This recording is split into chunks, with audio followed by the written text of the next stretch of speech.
This FedGov Today program is sponsored by Abnormal AI.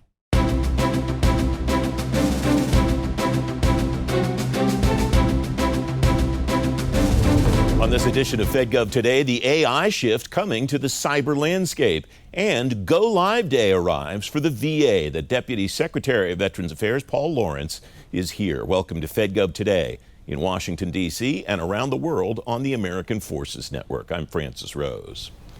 Federal agencies say they're using artificial intelligence in more than twice as many ways as a year ago. The 2024 use case inventory listed about 1,700 cases across the federal government. The latest data from 2025 features more than 3,600 cases. John Sork is Director of Federal Sales for Abnormal AI. John, welcome. It's great to have you here. A lot of those cases are cyber cases. How has AI impacted the way that agencies think about cyber, think about AI, and connect the two together? You know, I think the first thing that agencies are starting to think about is how much AI has really compressed the attacker advantage in this space. As federal agencies are looking at ways to adopt and interject AI into their workflows, the bad guys have already done it, right? And it's allowed them to start targeting people much quicker. They have the ability to learn about tooling that's already installed within organizations much quicker. It's lowered the bar for the bad guys to become bad guys. Mm-hmm. It's much easier for someone like you or I to leverage a large language model to write a spear phishing email. So I think one of the things that most agencies are thinking about right now is what can they do to thwart off these threats that are leveraging AI and starting to operate at machine speed and operate so much quicker than they did in the past. Yeah, what's the defender equivalent, I guess, of the ability of the bad guys to scale at the speed that they're able to scale based on what you just described? Yeah, no, it's a great question. So I think if we can all agree that, hey, there's going to be more bad guys, they're going to have more threats. These threats are going to become more unique than they've ever been before. We're not seeing every other post on LinkedIn be about a 0 day every day at this point. Some things must be true for federal agencies. One, it has to become cheaper with each investigation, each incident. It has to become cheaper to respond to, and that's a great place to leverage AI. Two, if every threat is novel at this point, we have to start understanding behavior and how things should operate and look for things to deviate from the normal of what normal behavior looks like, and be willing to remove the human from the loop at times to make decisions so we can keep up with the operational tempo of the bad guys. I think you mentioned spear phishing. I think a lot of people are aware that it exists, even if some folks still fall for it. Yeah. We're aware of malware and all the other types of kind of high-profile issues that are out there. Sure. What are some ways that you've seen the bad guys weaponize AI that maybe are not as high-profile, that are not as well-known yet? Yeah, I think in 2026, we're all so adept to these new communication mechanisms with our phones and just we live by these things on a daily basis. So I think the bad guys, and certainly they're going to always exploit vulnerabilities, are starting to weaponize trust, right? So it's like we've all seen the text messages on our phones, but one common tactic that we're seeing nefarious actors leverage is they're trying to get people off their COE laptops and off these government laptops and start interjecting on phones and start getting to places where they're dumping their credentials, and then after that the actors can access networks and begin moving laterally within that network without ever touching a laptop or an endpoint. They're just trying to get into that initial entry point. What are the smart CIOs, CISOs, and others in the agencies that you work with doing to educate their people down the chain that aren't necessarily IT people for 2026 the way that they have in the past? Yeah, I think that's a constant challenge, right? And I think more of us are now cybersecurity professionals than even realize it at this point. So that user awareness training, security awareness training is something that's certainly something that needs to be paid attention to at all times. But I think one thing that we're seeing like CIOs and CISOs really focus on is focusing on use cases that are very limited in scope. So limited use AI. Not to mean the AI is not as good, but by limiting the use case that you can do, right? You're reducing the risk of hallucinations and misuse of AI. So I think those CIOs and CISOs that are trying to find wins within AI with very limited scope and have like use cases that are defensive in nature to understand why this won't go wrong and really easy to explain are the ones that are seeing the most success. And the 30 seconds, John. What's over the horizon that people like that should be thinking about for maybe 2027 and beyond?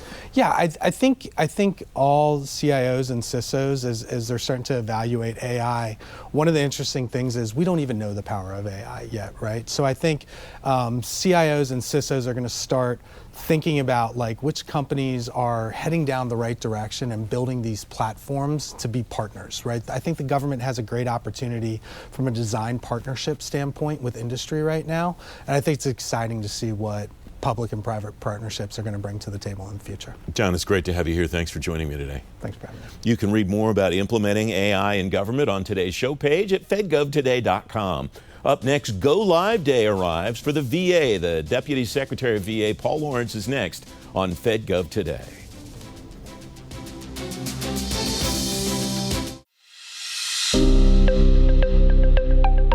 They're putting a bunch of tools together, and audit and compliance is maybe an afterthought, so to speak. And so there's multiple points. Just, you know, if you're doing work on a separate computer and getting a certain bit of information somewhere else, just that process can introduce chain of custody issues, right?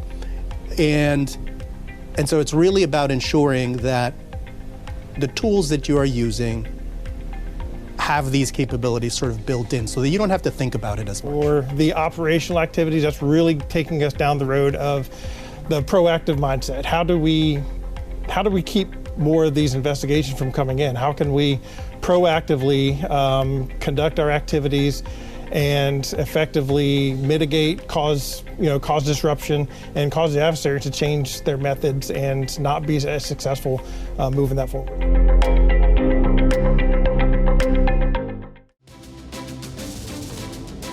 Welcome back. 4 sites in Michigan are live on the new electronic health record system at the Department of Veterans Affairs.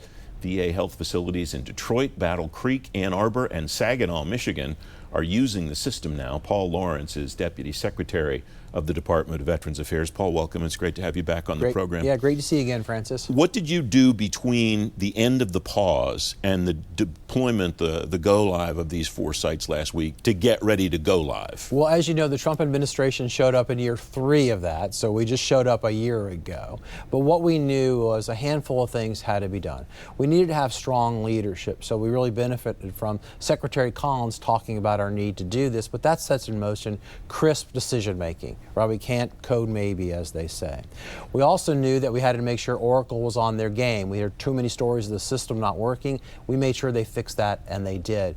We also had to make sure stuff was standardized. We're not going to alter everything. You're going to do medicine the same way in VA, and this will lead to safety, albeit some change. And finally, what we knew a lot about was the need to listen to our staff. So I went out and saw all the 13 sites once, most of them twice, to make sure we spent time with our staff understanding what are you feeling, what's going through, are we capturing the work in the software, and do you understand what's coming? So the combination of all those things really set us in a great place. And as you alluded to, on Saturday, April 11th at 5 o'clock in the morning, we turned it on, it worked, and the initial feedback was very, very positive. Everything's in one screen, the workflows are obvious, the training all made sense, and so far, so good. What did you learn from the bumps in the road on the West Coast that you applied to what happened here so that you had the kind of rollout that you just described? A lot of it was what I said. They decided to customize, and that's a real problem when you want to have an enterprise approach.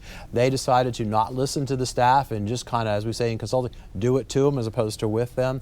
And I just don't think there was a lot of flexibility in really understanding what was going to take place. I mean, this is a big deal. It really does change how people change work, how they work with us. And so I think there had to be a lot of time, not just listening and making them feel good, but explaining, here's why this is better for you, and quite frankly, better for veterans. I'm sure you did did not just turn it on at 5 o'clock on the 11th. I'm sure there was a ramp-up period where the care providers got an opportunity to understand what was about to happen. What did that look like, and what did you learn from those providers? Yeah, this takes about 3 months. We begin with computer-based training, then we let them go to a test area, we call it the sandbox, then you have a learning lab where you see it for real, then you have at the elbow support, somebody who knows, who will be with you. So yes, we did turn it on live like that, but it wasn't a surprise. Right. They now knew what was going to, so yes, and I think the key thing is we're taking people from other sites to work with them, next to them, so when you have questions, somebody's there and say, oh, I'm a nurse just like you in this example, I can show you what to do. It seems that sandbox time and that learning lab time maybe were the two key elements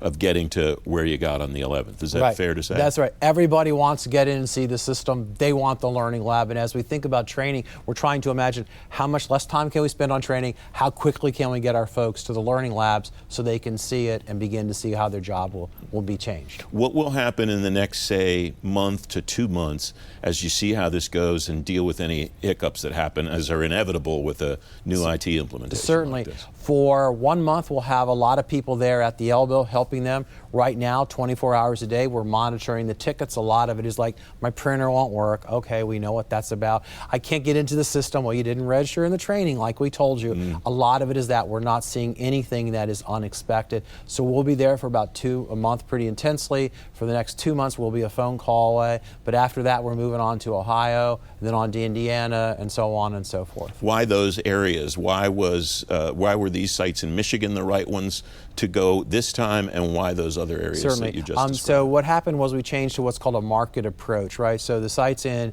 Michigan, Ann Arbor, Detroit, Saginaw, and Battle Creek, often you'll be referred to each other. They're pretty close. So having everybody in the same health record was a good thing. Same thing with Ohio, same thing with Indiana. And those are in a VISN, our old geography. And so they're in many ways kind of like a family. So they all knew each other. And sort of good news, bad news, last time they were all ready to go until they got told no. So some of the training, and they remembered. So it was sort of picking up, if you will. So in between the time that they had that training before and the training now, what changed based on what you told the vendor that they needed to change and what they learned in the interim? Maybe this wasn't going to work the way it was before as well as it could. Certainly. Well, we had the good luck of Oracle buying Cerner. So I think Oracle brought a lot of knowledge about software and products and like that. So I think there was a sense that the Oracle product had to be really good. We heard a lot of things about downtime. So we had SLAs around it, and they far surpassed them. I forget what it is, 9 of the last 10 months, we've had no incidents of much matters. So people needed to be confident of the product. And also we needed to make sure that it could do all the things we could do. We do complicated oncology. We do complicated radiation stuff. It has to all be there, and it has to be very easy for folks to understand. So a lot more making sure the users knew this will work for you and it will be better. You get at one of the inherent challenges of this project, though, the whole time that it's existed, is that although customization, you're right, has been the bane of many modernization efforts, not just across the federal government, private sector too, the VA does a lot of things that maybe few or no other health systems do, and that strikes me as a yeah, challenge. You're being charitable. The secretary would say we're special but not unique, but we made them unique, right? And so that's what we had to get everybody to figure out. There's not a lot of difference. The other thing is, of course, coming out of a very bad beginning, and we agree when we get attacked that it was bad, the brand was bad. So it began by having to deal with that and get folks to a better place to believe. And I will tell you, over the weekend in Michigan, it was incredibly energetic and positive, and everyone really excited about what's happening. So if we can keep that up, we're going to go lickety-split through the rest of the sites. Well, and there's where I wanted to go next, is what does the timeline look like after those other Midwestern outlets that you talked about? Certainly. Those are our sites that will go live in 2026, 13 in total. Then in 2027, we'll do 26 sites. After that, we're scheduled for between 28 and 30, all the way until we're done in the year 2031. Now, the interesting thing is, here's a cool new toy. It works. A lot of people are now asking, I'm later in the schedule. Can I move up? So we're at a very interesting inflection point about how long is it really going to take to get this deployed. What's your sense of what's happening to the cost curve as a result of this? The cost curve We've estimated a cost curve that is pretty linear because we don't want to be overly enthusiastic about it. And it's hard also to figure out what we're going to turn off. So we've estimated costs we finally all get done, I think it's something like $37 billion, but I might be off by some pennies.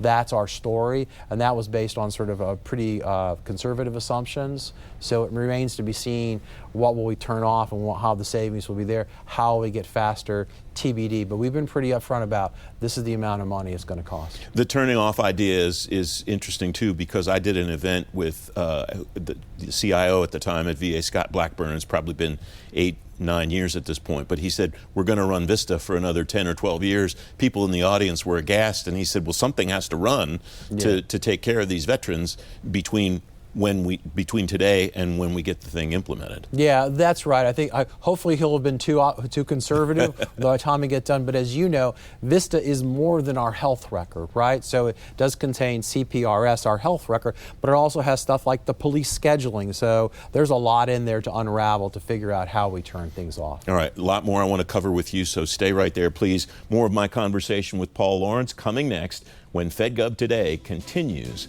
in just a moment.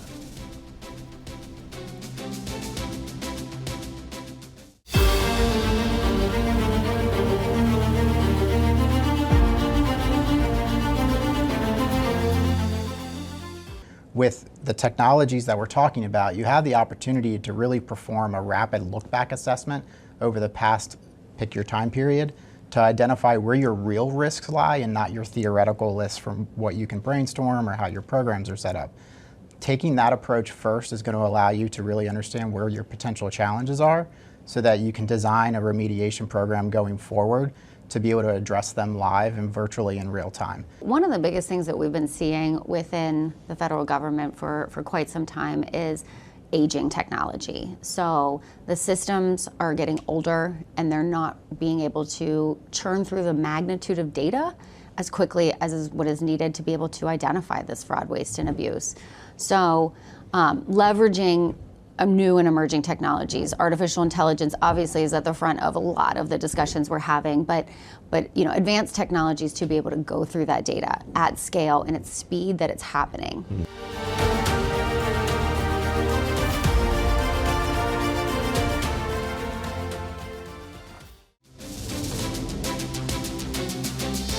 Welcome back. My conversation continues now with Paul Lawrence, the Deputy Secretary of Veterans Affairs. Paul, an area that's very dear to you as the VBA administrator in the first Trump administration, huge backlog reduction at the Veterans Benefits Administration. What's behind that? What did you see the first time, and how does that apply to what you've been able to oversee this time? The answer is yes, a lot. In fact, when President Trump was inaugurated, the backlog of disability claims, those over 125 days, was 265,000. And by any measure from our perspective, that was sinful.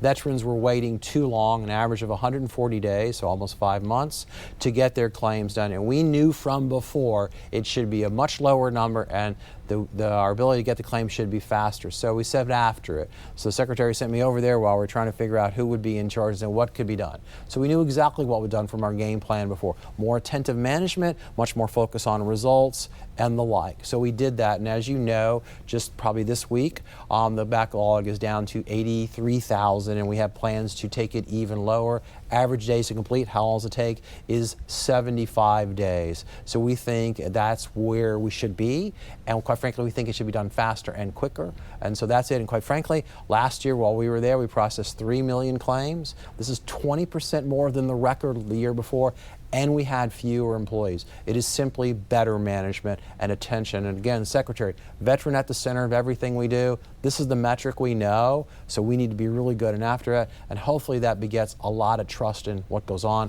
and veterans come to VA for support. You said it should be a much lower number. Is there a way to put a number on something like that? Obviously, the ideal number is zero, but well, ideally it's not always zero. Ideally, it's zero, but of course, as you know, you got to gather records. You got to do stuff like that. The record last time by President Trump was 64,783, because we know these numbers. So we're going to go below 60,000. It'll probably end up about 70,000, 75,000. That's what we call functional zero, kind of ebbs and flows at, but not 3 times that amount, not twice as long, right? This is something, we know veterans, they're customers too. And as you and I have talked about, Amazon will give you stuff in a lickety split. Come on, guys, we need veterans to get the benefits that they have earned. When you came back into office in January, February of last year, what was different, if anything, about the backlog than when you were VBA administrator? Yeah, I think what had happened is everyone had gone home, remember the pandemic, and didn't think they could do anything. And I think there was a sense of just helplessness. It's really large. We passed the PACT Act. Oh, woe unto us. And then we just thought that was ridiculous. So no, we know what the game plan here is. We need to come in, you need to pay attention to the metrics. We need strong management and leadership at the local level, and we just need to go do our work. And the Secretary talks about this all the time. He goes, remember who's not in the room. It's a veteran. Those are his or her benefits. This is what we're really all doing here. You mentioned the PACT Act. Is there a way to build in resilience into these systems so that if Congress gives you a mandate like the PACT Act at some point in the future, you have some flex in the system? You don't have to do what happened the first. Sort of. I would say it's the approach. What we learned from it, I think you and I talked about this a while back, Blue Water Navy, right? Expansion of benefits. There was a 6-month period of time where Congress allowed then VA to go do the research behind it. Well, I remember being asked about this when I was out of office on the PACT Act. I said, first allow money for administration, which they really didn't, and allow time the things to be set up and planned for. And as you remember, in August of 2020, the zeal to say, hey, we're helping, and we're going to start awarding benefits right away, that is false. You can't possibly do that. You create distrust, and you create a backlog that I think that grew to more than 400,000. So really, you didn't do veterans any good by promising them something you couldn't possibly administer. So the time to set up and get ready to go is really the magic. Okay, and when one does that, and because this is going to happen again, you mentioned the Blue Water Navy, now we have the PACT Act, something will happen at some point in the future, I imagine, that either VA or some other organization across government will have to get benefits out there that quickly. Yeah. It strikes me that the technological underpinning is important, but that's not the only element. Right, the planning, you got to write rules and regulations. AI won't do that, right? You have to figure out how this is going to be done and what the linkage is. So there really is planning, and it's terrible to hear people talk about that, but we should really manage their expectation. Now, quite frankly, we should be better at recognizing the conditions and not make our veterans fight to get these benefits. So hopefully the two will work together. Mm-hmm. What are the other priorities that you see for VBA, your former organization, as you try to get the backlog down even further, but also continue the other services? Right. Well, VBA administers a bunch of benefits, right? VR&E and pension and the GI Bill, they all want the same thing, which get me my benefits faster. So there's an element of really focusing on getting these benefits as quickly as possible. We also know that folks really like the Veterans Readiness and Employment benefit. Hey, train me for a job because things have happened to me. That's very, very popular, and we need to do a better job of getting them into counselors faster. And finally, we know transition with the military, out of the military to civilian life, is particularly important. And I sit on the committee, co-chair, that works with DOW on this. And so we are thinking real hard about how to get to our veterans, as service members, become veterans, and then, quite frankly, get jobs in the defense industrial base, sort of a 2-for-1, executing on the need for our national security, as well as getting veterans into great paying careers. We've talked about a number of different pieces, especially the different benefits that you just outlined. Connecting them all together is one thing that VA has also paid a lot of attention to over the last 10 or 15 years, creating a veteran's experience and a journey for each veteran. What's your sense of how that changed in the time that you were out of office, and how do you want to keep driving that forward? I don't think much had been done. I think there had been a lot of talk about it, but we need to get it very easy for veterans to understand. These benefits enable you to accelerate your pursuit of the American dream. We want you to be in a good place, ideally wealthier than a non-veteran, right? Own a home, education with no down payment, healthier, great health care and the like, so that one day folks come back and say, oh gee, if only I'd served in the military. Look at how awesome, rich, strong their life is because of the things that VA administers. What do you see that you're doing at VA that's useful for somebody at another agency to be able to learn from, take lessons, learn copy maybe straight out?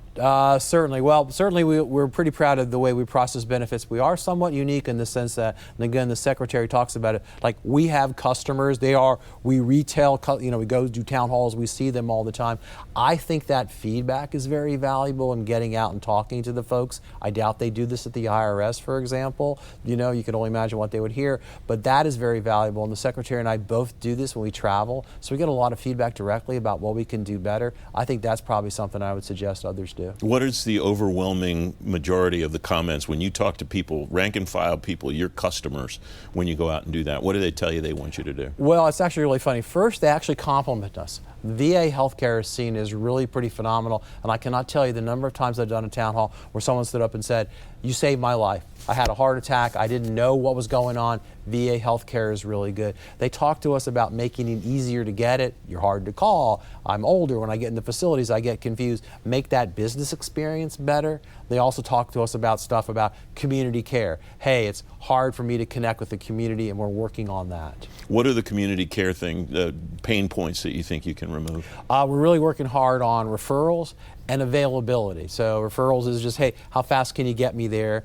And availability is simply the reality of life. There's a shortage of medical professionals in the United States, and often they're in the rural parts of the country. So we can send you there, but there aren't any providers, and it's the same thing for the folks in that community. So we're really trying hard to build a network that has, you know, more providers available. We have about a minute left, a little bit more. What's the main difference for you personally between being at VA last time and being back this time? Oh, it's funny you mentioned that. So I regularly tell people, the joke is, I do less, but it's harder. So when I was at the Undersecretary of Benefits, a lot of benefits to administer. Once you kind of got the game flow, you know, you could see it, great team, they'd process, we'd measure. Now, of course, the issues are much more strategic. As you know, the Deputy Secretary is the Chief Operating Officer, so you see more broad things and you begin to try to stitch things together, work with different people, and you get special initiatives like the electronic health record, which could very well be the largest project in government going on. So that's how I think about it. And you get to go visit our friends in Congress pretty regularly. It's great to have you back in the program, Paul. Thanks for so much, joining me today. It's great to be with you. You can read more about all the issues Paul and I covered on today's show page at fedgovtoday.com. FedGov Today continues in a moment.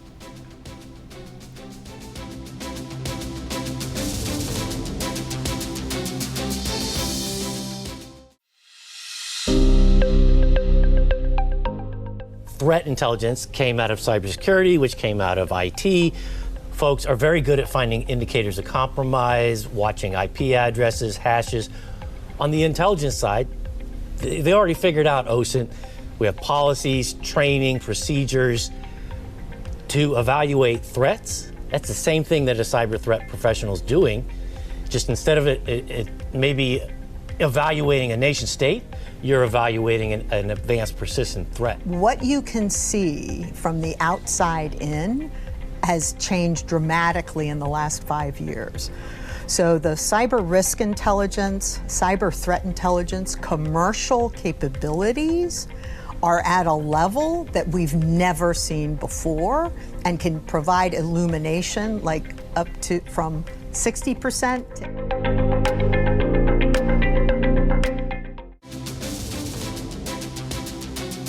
FedGov Today TV returns next Sunday morning at 10 and all weekend long on the American Forces Network. Patrick Newbold, the CIO at CMS, will tell you about 2 firsts his team has hit. I'm Francis Rose. I'll see you next time. Thanks for watching. Have a great week.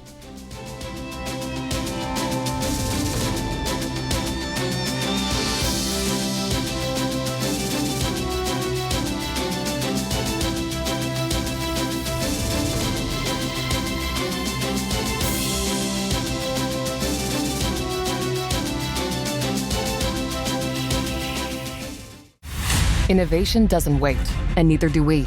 At Maximus, we solve problems, streamlining operations, delivering solutions at speed and scale that drive measurable results. From strategy to execution, we simplify complexity, building trust through expertise and innovative technology.